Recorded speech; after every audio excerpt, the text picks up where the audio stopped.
கஷ்டமா, கவலையா, நெருக்கடியா, அல்லாஹ்ட்ட கையேந்து. இறைவா, நான் ஏதோ பாவம் பண்ணிட்டேன், என்னன்னு எனக்கு தெரியல, மறந்துட்டேன், மன்னிச்சு. அதே நேரத்தில் படைத்த இறைவனிடத்திலே சரணாகதி அடைந்து அல்லாஹ்வுடைய சன்னிதானத்தில் பாவ மன்னிப்பு தேட வேண்டும் என்ற முடிவிற்கு நாம் வந்துவிட்டால் நம்முடைய உள்ளத்திலே ஒன்றை தெளிவாக புரிந்து கொள்ள வேண்டும். என்ன? நாம் என்ன பாவங்களை செய்திருந்தால் அந்த பாவங்களை சரிகட்டுவதற்கு, நான் செய்தது சரிதான் என்று சொல்லுவதற்கு நம்மிடத்திலே 1000 காரணங்கள் இருந்தாலும் படைத்த இறைவனிடத்திலே எந்த காரணத்தையும் சொல்லாமல், இறைவா, நான் செஞ்சது தப்புதான், நான் தான் அநியாயக்காரன், நான் தான் குற்றவாளி, என்னை மன்னிச்சிரு ரப்பே என்று அல்லாஹ்விடத்திலே பாவங்களை ஒத்துக்கொண்டு மன்னிப்பு கேட்கும். அஸ்ஸலாமு அலைக்கும் வரஹ்மத்துல்லாஹி. அளவற்ற அருளாளனும் நிகரில்லா பேரன்புடையனுமாகிய அந்த ஏக இறைவனை போற்றி புகழ்ந்தவனாக ஆரம்பம் செய்கின்றேன். அல்லாஹு ரப்புல் ஆலமீன் நாளை மறுமையில் அவனுடைய சன்னிதானத்தில் கூடக்கூடிய ஒட்டுமொத்த உலக மக்களையும் 3 சாராராக இறைவன் பிரிப்பான். அதில் முதலாவது சாரார் இந்த உலகத்தில் படைத்த இறைவனை நம்பி அவன் சொன்ன கட்டளைகளுக்கு கட்டுப்பட்டு அவன் செய்ய சொன்னதை செய்து அவன் விலகச் சொன்னதை விலகி இறைவனுக்காக இந்த உலக வாழ்வை அமைத்து அதில் ஏற்படக்கூடிய சிரமங்களையும் கஷ்டங்களையும் சோதனைகளையும் சகித்து பொறுமையோடு யார் வாழ்ந்தார்களோ அவர்களுக்கு சுப செய்தி சொல்லக்கூடிய விதமாக நாளை மறுமையில் இறைவன் சொர்க்கத்திற்கு சில சாராரை அனுப்புவான். இது முதல் சாரார். இரண்டாவது சாரார் இந்த உலகத்தில் படைத்த இறைவனையும் நம்பாமல் படைத்த இறைவனுடைய கட்டளைகளுக்கு கட்டுப்படாமல் அவனுடைய வார்த்தைகளுக்கு அடிபணியாமல் தன்னுடைய மனோ இச்சையை கடவுளாக ஆக்கி கொண்டு இருக்கிறது ஒரு வாழ்க்கை, இறக்க போறோம், இருக்கிற வரைக்கும் சந்தோஷமா நம்ம வாழ்ந்துட்டு போவோமே என்று தன்னுடைய விருப்பத்தை மாத்திரம் முன்னிலைப்படுத்தி இந்த உலகத்திலே யார் வாழ்ந்து மறைந்தார்களோ, படைத்த இறைவனுக்கு செய்ய வேண்டிய கடமைகளில் எந்த ஒன்றையும் நினைத்து கூட பார்க்காத அளவிற்கு இந்த உலக வாழ்க்கையிலே மூழ்கி திளைத்தார்களோ, படைத்த இறைவனை வணங்க மறுத்தார்களோ, படைத்த இறைவனின் ஆற்றலை நினைக்க மறுத்தார்களோ, அப்படிப்பட்ட பாவிகள் அல்லாஹ்வுடைய சன்னிதானத்தில் வந்து நிற்கும் போது அவர்களுக்கு துர்ச்செய்தி சொல்லும் விதமாக நரகவாசிகளாக அவர்கள் நரகத்திற்கு விரட்டி கொண்டு செல்லப்படுவார்கள். இதில் மூன்றாவது ஒரு சாரார் இருக்கிறார்கள். அவர்கள் யார்? அவர்கள் நம்பிக்கை கொண்டவர்கள், இந்த உலகத்தில் நல்ல அமல்களையும் செய்தவர்கள், படைத்த இறைவனுடைய வார்த்தைகளுக்கு கட்டுப்பட்டு நடந்தவர்கள். ஆனால் அதே நேரத்தில் பலதரப்பட்ட பாவங்களையும் ஏராளமான குற்றங்களையும் தங்களுக்கு தாங்களே பலதரப்பட்ட அநியாயங்களையும் செய்து அந்த பாவத்தினுடைய கணக்கை தீர்க்காமல் அந்த குற்றத்திற்கான பரிகாரங்களை மேற்கொள்ளாமல் நாளை மறுமையிலே இறைவனை சந்திக்கும் போது அவர்களின் நன்மையும் இருக்கும் தீமையும் இருக்கும். ஆனால் அவர்களின் நன்மையை விட தீமை அதிகரித்ததின் விளைவால் நரகத்தில் தூக்கி வீசி எறியப்பட்டு அதன் வேதனையும் வெப்பத்தையும் கடுமையையும் அனுபவித்து பிறகு அல்லாஹ்வால் இறக்கப்பட்டு கருணை காட்டி சரி போ என்று இறைவன் இறக்கப்பட்டு அவர்களை சொர்க்கத்திற்கு அனுப்ப வைக்கப்படக்கூடிய மூன்றாவது சாரார். இதுல நாம கவனிக்க வேண்டிய விஷயம் என்னன்னு சொன்னா, நம்மில் யாருக்காவது 100% நான் சொர்க்கத்திற்குரியவன் என்ற உறுதி இருக்கா? இல்லை, இல்லைங்க. 100% நரகம் தாங்க. நம்ம நிலைமையை பார்த்தா தெரியுது 100% நான் நரகத்துக்கு தான் போறேன் அப்படிங்கிற மாதிரியும் இருக்குதா? இல்லை, இதுவும் இல்லை இதுவும் இல்லை, உறுதியா இல்லை. இது ரெண்டுத்துக்கு நடுவுல இருக்கக்கூடிய அல்லாஹ் காப்பாற்றணும். எதுக்கு சாத்தியம் அதிகமா இருக்குன்னு சொன்னா, நம்முடைய சொல், நம்முடைய செயல், நம்முடைய நிலைகள் எல்லாம் நமக்கு எதை காட்டுதுன்னா, இந்த மூன்றாவது சாராருடைய நிலைமை இருக்கு பாருங்க, அதுக்கு வேணா ஒரு வாய்ப்பு இருக்கு பாய் என்கிற மாதிரியான ஒரு நிலையில் தான் இன்றைக்கு நம்முடைய செயல்பாடுகள் இருக்கு. யோசித்து பாருங்கள். இறைவனை வணங்க மறுத்த ஒரு பாவி நரகத்தில் இருக்கிறான். இறைவனுடைய கட்டளைக்கு கட்டுப்பட மறுத்த துரோகி நரகத்தில் இருக்கிறான். படைத்த இறைவனை பற்றி சிந்தித்து கூட பார்க்காத ஒரு சுயநலவாதி நரகத்தில் இருக்கிறான். இறைவன் இந்த உலகத்திலே எதையெல்லாம் தடை செய்தானோ அதை தன்னுடைய விருப்பத்திற்காக ஹலாலாக்கி கொண்ட பெரும் பாவி நரகத்தில் இருக்கிறான். அந்த நரகவாதியோடு சேர்த்து இறைவனை நம்பிக்கை கொண்டு நல்லமல்கள் செய்து ஏராளமான நற்காரியங்களை ஆர்வத்தோடு கலந்து கொண்ட நீயும் நரகத்தில் இருக்கிறாய் என்றால் இது எத்தனை பெரிய கேவலம். அவன் அல்லாஹ்வை வணங்கலங்க, அவன் நரகத்துல இருக்கிறான். அல்லாஹ்வை வணங்க நீ ஏன் நரகத்துக்கு வந்த? எங்க தப்பு நடந்துச்சு? எங்கே தவற விட்டாய்? இந்த உலகத்திலே நன்மைகளை அதிகம் செய்து கொண்டிருக்கக்கூடிய அதே நேரத்தில் நம்முடைய பாவத்தின் கணக்கையும் அவ்வப்போது நாம் சரி செய்து கொண்டே இருக்க வேண்டும். பாவத்தினுடைய மூட்டைகளை அவ்வப்போது கழித்து கொண்டே இருக்க வேண்டும். இல்லை என்றால் நாளை மறுமையிலே நாம் நன்மை செய்திருந்தும், நல்ல கவனிங்க, நன்மை செய்திருந்தும் நம்பிக்கை கொண்டிருந்தும் பாவங்கள் அதிகரிக்கப்படுமையானால் இந்த நம்பிக்கையும் நன்மையும் மிகப்பெரிய நமக்கு சிரமத்தை, நெருக்கடியை ஏற்படுத்தி விடும் சகோதரர்களே. பாவத்தின் காரணமாக அல்லாஹ் ரப்புல் ஆலமீன் தன்னுடைய திருமறையிலே மிக தெளிவாக இதை சொல்லி காட்டுகிறான். இறைவன் சொல்கிறான், ஃபஅம்மா மன் ஸகுலத் மவாஸீனுஹு ஃபஹுவ ஃபீ ஈஷத்திர் ராலியா. எவரின் நன்மையின் எடை கனத்திருக்கிறதோ அவர் நிம்மதியான, திருப்தியான, சாந்தி அளிக்கக்கூடிய ஒரு வாழ்வில் இருப்பார். வஅம்மா மன் ஹஃபத் மவாஸீனுஹு, எவரின் நன்மையின் எடை லேசாகி விட்டதோ ஃபஉம்முஹு ஹாவியா, அவர் நரகத்தில் ஹாவியாவில் தூக்கி வீசி எறியப்படுவார். வமா அதுராக மாஹியா, ஹாவியா என்று சொன்னேனே அது என்னவென்று உனக்கு தெரியுமா? நாருன் ஹாமியா, அதுதான் சுட்டரிக்கக்கூடிய நரக நெருப்பு என்கிறான் இறைவன். அப்படியானால் நம்முடைய நன்மையின் எடையை கணக்க செய்வதோடு சேர்த்து நம்முடைய பாவ மூட்டைகளை கழிப்பதற்கான வேலைகளை துரிதமாக செய்ய வேண்டும் சகோதரர்களே. ஒரு பாத்திரம் இருக்குங்க, அந்த பாத்திரத்துல நீங்க ஊத்துற பொருள் நல்லா இருக்குது, நல்ல பியூர் வாட்டரை கொண்டு போய் அதுல ஊத்துறீங்க. ஆனா பாத்திரத்துக்கு கீழே பெரிய ஓட்டை இருக்குது. லிட்டர் கணக்குல, நாள் கணக்குல, மாச கணக்குல அதுல ஊத்துனாலும் பாத்திரம் ரொம்புமா? அந்த ஓட்டையை அடைக்காத வரையிலும் அந்த நன்மைக்கு எந்த விதமான பயனும் இல்லை. அதே போல நம்முடைய பாவங்களும் அதிகரிக்க, நன்மைகள் நாம் செய்தாலும் இந்த பாவத்தின் வழியாக நம்முடைய நன்மைகள் அழிந்து கொண்டே இருக்கும் சகோதரர். அதனால்தான் அல்லாஹ் ரப்புல் ஆலமீன் இந்த உலகத்திலே நமக்கு தந்திருக்கக்கூடிய வாய்ப்புகளில் நாம் தெளிவாக, சரியாக பயன்படுத்த வேண்டிய வாய்ப்புகள், இஸ்லாம் நமக்கு சொல்லக்கூடிய நன்மைகள், அமல்கள் என்று எதை நீங்கள் எடுத்து பார்த்தாலும் எல்லா இடங்களிலும் இருவன் திரும்ப திரும்ப திரும்ப சொல்லக்கூடிய செய்தி பாவ மன்னிப்பு. இந்த நன்மையை செய்யுங்கள், உங்கள் பாவங்கள் மன்னிக்கப்படும். இந்த திக்ரை ஓதுங்கள், உங்கள் பாவங்கள் மன்னிக்கப்படும். இந்த காரியத்தை நீங்கள் செய்யுங்கள், உங்கள் பாவங்கள் மன்னிக்கப்படும். இந்த பள்ளிவாசலுக்கு நீங்கள் செல்லுங்கள், ஒவ்வொரு எட்டுக்கும் உங்கள் பாவங்கள் மன்னிக்கப்படும். எல்லா இடங்களிலும் பாவ மன்னிப்பு. திரும்ப திரும்ப திரும்ப பாவ மன்னிப்பை இறைவன் நினைவூட்டி கொண்டே இருக்கிறான். காரணம், அந்த நிலைமையில நீ ரொம்ப கவனமா இருந்துரு, அலட்சியமா இருந்துராத. அப்படி இருந்தால் நீ நன்மை செய்தாலும் அது பயனற்று போய்விடும் என்ற ஒன்றுதான். அதே நேரத்தில் இந்த பாவங்களை செய்யக்கூடிய மனிதன் இந்த உலகத்திலே படைத்த இறைவனை நினைத்து, ஆஹா தப்பு பண்ணிட்டேனே, நான் செஞ்சதெல்லாம் தப்புதான், அநியாயம்தான் என்று ஒத்துக்கொண்டு கவலைப்பட்டு வருத்தப்பட்டு அல்லாஹ்வை நோக்கி வரக்கூடியவர்கள் சிலர் தான். பலருடைய வாழ்க்கை என்னன்னா, பார்த்துக்கலாம், என்ன ஆக போகுது, எல்லாம் சேர்த்து வச்சு மொத்தமா கணக்கு முடிச்சிடலாம், இப்படிங்கிற மாதிரியான எண்ண ஓட்டத்தில் செல்பவர்கள் தான் பலர். அல்லாஹ் ரப்புல் ஆலமீன் பெரும் கொண்ட கருணையாளங்க, பெரும் கொண்ட இரக்கமுடையவன். நம்பிக்கை கொண்ட ஒரு அடியாரை நரகத்திலே தூக்கி வீசி எறிவதை அல்லாஹ் ஒரு காலமும் விரும்ப மாட்டான். அல்லாஹ்வின் தூதர் நபிகள் நாயகம் ஸல்லல்லாஹு அலைஹி வஸல்லம் அவர்கள் ஒரு சந்தர்ப்பத்தில் சொல்றாங்க, ஒரு யுத்த களத்துல கைதிகளை ரசூலுல்லாஹ் பிடிச்சிட்டு வந்து வச்சிருக்கிறாங்க. அந்த கைதிகளில ஒரு பெண்மணி இருக்கிறாங்க. அவங்க அந்த பால் கொடுக்கக்கூடிய நிலைமையில இருக்கக்கூடிய பெண்மணி. அவர்களுக்கு பால் சுரந்துருச்சு. இப்ப பால் கொடுத்தாங்க, இல்லாட்டி அது பாதிப்பை ஏற்படுத்தும். அவங்க என்ன செய்யறாங்க, அந்த கூட்டத்துல தன்னுடைய குழந்தையை தேடுறாங்க. புள்ள எங்க, என் புள்ள எங்கன்னு தேடுறாங்க. புள்ள கிடைக்கல.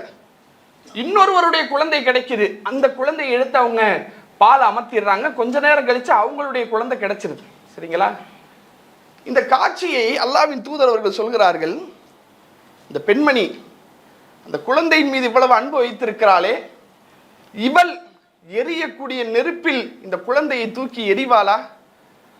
சஹாபாக்கள் சொல்றாங்க, சுப்ஹானல்லாஹ், அல்லாஹ்வின் தூதர் என்ன, எப்படி?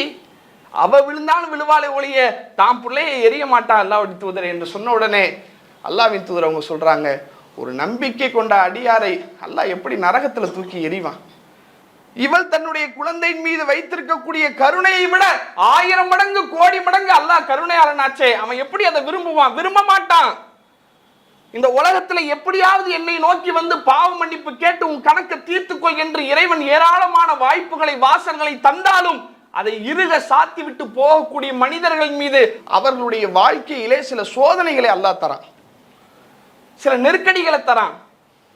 திடீர்னு பார்க்கல நல்லா இருப்பாங்க, நம்மோடு பழகக்கூடியவர்கள், நண்பர்கள், சுற்று வட்டாரத்தினர் நல்லா இருப்பாங்க. திடீரென்று பார்த்தா அவருடைய குடும்பத்தில் புயல் அடித்தது போல, ஒரு பக்கம் கடனுடைய நெருக்கடி, இன்னொரு பக்கம் குடும்பத்தில் பிரச்சனை, இன்னொரு பக்கம் அந்த குடும்பத்தில் உள்ளவங்க யாரோ ஒருத்தவங்க மௌத்தா போறது, குழந்தைகளுக்கு உடம்பு சரியில்லாம போறது, தீராத நோய், இப்படி அடுத்து நெருக்கடிகளுக்கு ஆளாகி அவர்களுடைய முகங்களை நீங்கள் பார்த்தாலே தெரியும், அப்படியே வாடி வதங்கி ஒரு சந்தோஷமான நேரத்தில் சிரிக்கிறதுக்கு கூட பயப்படுவான்.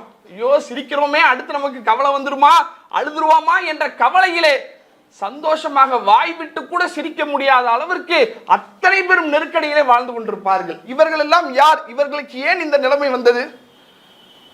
அல்லாஹ் ரப்புல் ஆலமீன் அவர்களுக்கு இந்த சோதனைகளை, நெருக்கடிகளை கொடுத்து, இந்த நெருக்கடிகளாவது நீ என்னை நோக்கி வருவாயா, நீ கஷ்டப்படுவதை, கவலைப்படுவதை, சிரமப்படுவதை பார்த்து ரசிக்கக்கூடியவன் இறைவன் அல்ல, இந்த கஷ்டத்திலாவது அல்லாஹ் என்னை காப்பாத்துரு என்று கையேந்தி என்கிட்ட நீ வரமாட்டியா, என்னிடத்துல துவா கேட்க மாட்டியா, உன்னுடைய பாவங்களுக்கு மன்னிப்பு கேட்க மாட்டியா என்பதற்காக அல்லாஹ் ரப்புல் ஆலமீன் இது போன்ற சோதனைகளை தருவான் என்று இறைவன் தன்னுடைய திருமறையிலே சொல்லி காட்டுகிறான். ஒவ்வொரு நபிமார்களும் தன்னுடைய சமுதாயத்திற்கு இந்த செய்தியை சொன்னார்கள். எந்த சமுதாயங்களுக்கு அந்த நபிமார்கள் அனுப்பப்பட்டார்களோ அந்த சமுதாய மக்கள் வறுமையிலும் கஷ்டத்திலும் நெருக்கடியிலும் பீடிக்கப்படும் போது, மிகப்பெரிய வாழ்வாதார பிரச்சனைக்கு அவர்கள் ஆளாக்கப்படும் போது, வாழ்வா சாவா என்ற நிர்கதியற்ற நிலைமையிலே அவர்கள் இருக்கக்கூடிய சந்தர்ப்பத்தில் அந்த சமுதாயத்திற்கு அந்த நபிமார்கள் சொன்னார்கள், யா கௌமி, என் சமுதாயமே, இஸ்தக்ஃபிரு ரப்பக்கும், உங்கள் இறைவனிடத்திலே நீங்கள் மன்னிப்பு தேடுங்கள், சும்ம தூபு இலைஹி, பிறகு அவன் பக்கமே நீங்கள் மீளுங்கள், யுர்சிலு ஸமா அலைக்கும் மித்ராரா, உங்கள் மீது வானத்திலிருந்தே மேகத்திலிருந்து தொடர் மழையை அல்லாஹ் இறக்கி அருள்வான், வ யஸீதுக்கும் குவத்தன் இலா குவத்திக்கும், உங்களின் பலத்திற்கு மேல் பலத்தை இறைவன் தருவான், வலா தத்தவல்லவு முஜ்ரிமீன், பாவிகளாக நீங்கள் புறமுதுகிட்டு செல்லாதீர்கள். கஷ்டமா, கவலையா, நெருக்கடியா, அல்லாஹ்ட்ட கையேந்து, இறைவா நான் ஏதோ பாவம் பண்ணிட்டேன், என்னன்னு எனக்கு தெரியல, மறந்துட்டேன், மறதியாளன் தானே நான், மறந்துட்டேன், மன்னிச்சிரு. அதே நேரத்தில் படைத்த இறைவனிடத்திலே சரணாகதி அடைந்து அல்லாஹ்வுடைய சன்னிதானத்தில் பாவ மன்னிப்பு தேட வேண்டும் என்ற முடிவிற்கு நாம் வந்துவிட்டால் நம்முடைய உள்ளத்திலே ஒன்றை தெளிவாக புரிந்து கொள்ள வேண்டும். என்ன? நாம் என்ன பாவங்களை செய்திருந்தாலும் அந்த பாவங்களை சரிகட்டுவதற்கு, நான் செய்தது சரிதான் என்று சொல்லுவதற்கு நம்மிடத்திலே 1000 காரணங்கள் இருந்தாலும் படைத்த இறைவனிடத்திலே எந்த காரணத்தையும் சொல்லாமல், இறைவா நான் செஞ்சது தப்புதான், நான் தான் அநியாயக்காரன், நான் தான் குற்றவாளி, என்னை மன்னிச்சிரு ரப்பே என்று அல்லாஹ்விடத்திலே பாவங்களை ஒத்துக்கொண்டு மன்னிப்பு கேட்கும். ஆதம் அலைஹிஸ்ஸலாத்து வஸ்ஸலாம் அவர்களுடைய வரலாறு இந்த யதார்த்தத்தை நமக்கு சொல்லி தருகிறது. நீங்க நல்லா கவனிங்க. ஆதம் நபியினுடைய ஒட்டுமொத்த வரலாற்றில் 2 கேரக்டர், ஒன்று ஆதம் நபி, இன்னொன்று ஷைத்தான், இப்லீஸ். 2 பேருமே அல்லாஹ்வுடைய கட்டளை மீறுறாங்க, அப்படிதானே? ஷைத்தானுக்கு என்ன கட்டளை அல்லாஹ் சொன்னா? ஆதமுக்கு கட்டுப்படுன்னு சொன்னான், சரியா? ஆதமுக்கு அவர் கட்டுப்பட மறுத்தான். இங்க வாங்க, ஆதம் நபி என்ன செஞ்சாங்க? மரத்தை நெருங்காதன்னு ஆதம் நபிக்கு அல்லாஹ் சொன்னான், ஆனா ஆதம் நபி மரத்தை நெருங்கிட்டாங்க. இப்ப 2 பேரையும் அல்லாஹ் விசாரிக்கிறான். ஆதம் நபியும் ஒரு தப்பு பண்ணிட்டாங்க, ஷைத்தானும் ஒரு தப்பு பண்ணிட்டான். ஷைத்தான் இடத்துல விசாரிக்கும் போது ரிசல்ட் எப்படி வருது, ஆதம் நபி இடத்துல விசாரிக்கும் போது ரிசல்ட் எப்படி வருது என்று நீங்க பாருங்க. ஷைத்தான் இடத்துல இறைவன் கேட்கிறான், உனக்கு என்ன? நான் தானே சொன்னேன் ஆதமுக்கு கட்டுப்படு என்று, நான் தானே சொன்னேன், நான் சொன்ன பிறகும் ஆதமிற்கு நீ ஏன் கட்டுப்படவில்லை என்று இறைவன் கேட்கிறான். அப்போது ஷைத்தான் சொல்கிறான், ஆனா ஹைரும் மின்ஹு, நான் அவரை விட சிறந்தவன், ஹலக்தனி மின் நார் வ ஹலக்தஹு மின் தீன், என்னை நீ நெருப்பில் படைத்திருக்கிறாய், அவரை களிமண்ணில் படைத்திருக்கிறாய். நெருப்பு பெருசா, களிமண்ணு பெருசா?